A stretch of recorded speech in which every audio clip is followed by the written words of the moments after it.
இந்தாங்க ஐயா, ஓட்டு போட்டுருங்க. ஓகே ஐயா. அம்மா வணக்கம்மா. வணக்கம்மா. அம்மா கண்டிப்பா நம்ம கட்சிக்கு ஓட்டு போட்டுருங்க. சரிங்களா? நம்ம ஆட்சி வந்த பிறகு இந்த வீடு மாடி வீடு ஆக்கப்படும். கண்டிப்பா ஓட்டு போட்டுருங்க. நன்றி. நன்றிம்மா. நன்றிம்மா. நண்பா கண்டிப்பா இந்த வருஷம் நமக்கு தான் ஓட்டு போடுறீங்க. இன்னும் எத்தனை வருஷம்டா எங்களை ஏமாத்த போறீங்க? நான் என்ன நண்பா உங்களை ஏமாத்தினேன்? ஆச்சாடா இது. எவனாலும் சிஎம் ஆகலாம், எவனாலும் ஆட்சி அமைக்கலாம். ஆனா நான் படுகொலாடா. உங்க கோவம் நியாயமானதுதான். நீங்க நம்பி ஓட்டு போட்ட முதலமைச்சர் இப்போ உயிரோட இல்ல. ராத்திரியோட ராத்திரியா வந்து ஆட்சியை பிடிச்சவங்க உங்களுக்கு உண்மையா இல்ல. உங்க கோவம் நியாயமானதுதான். ஆனா இந்த கோவத்தை நான் எதில் காமிப்பீங்க? துப்பாக்கிலையா? இன்னைக்கு என்ன சுடுவ, நாளைக்கு இந்த கும்பல்ல இருந்து இன்னொருத்த வரும் அவனை சுடுவ. இப்படியே எத்தனை பேரை சுட்டிட்டு இருப்பீங்க?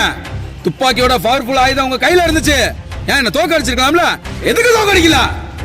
நான் போட்டிட்ட அதே எலெக்ஷன்ல தான் அதோ அவரு நின்னாரு. படிச்சாலு படிச்சுட்டு இருந்த வேலையை விட்டுவிட்டு ஏதாச்சும் மாத்த முடியுமா நின்னாரு சுயேட்சையா. யாருக்கா தெரியுமா? 413 ஓட்டு வாங்கினாரு. யார் தோக்க அடிச்சா? நானா? நீங்க தான். தமிழ்நாட்டில் ஒவ்வொரு தேர்தலையும் ஒவ்வொரு தொகுதியிலையும் அத்தனை பேர் நிக்கிறாங்க. ஏதாச்சும் நம்ம தொகுதியில மாத்திர முடியுமான்ட்டு யாராவது திரும்பி பார்த்திருக்கோமா? நமக்கு தெரிஞ்சதெல்லாம் 2 கட்சி 2 சின்னம் தானே.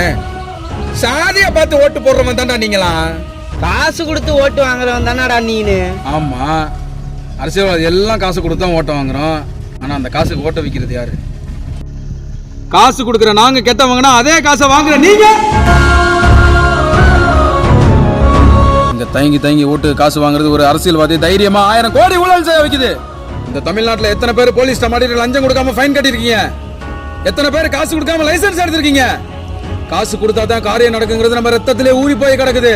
உங்களை சேர்ந்தவன் தானே நாங்களும். உங்க கூட்டத்துல இருந்து வந்த நாங்க மட்டும் எப்படி நல்ல தலைவனா இருக்க முடியும்? இப்போ சொல்லு, உங்களுக்கும் எனக்கு என்ன வித்தியாசம்? இல்ல உங்களுக்கு எந்த அரசியல்வாதிக்கு என்ன வித்தியாசம்? ஆமாங்க, எல்லாமே தப்பா தான் இருக்கு. எல்லாமே தப்புங்கறியே.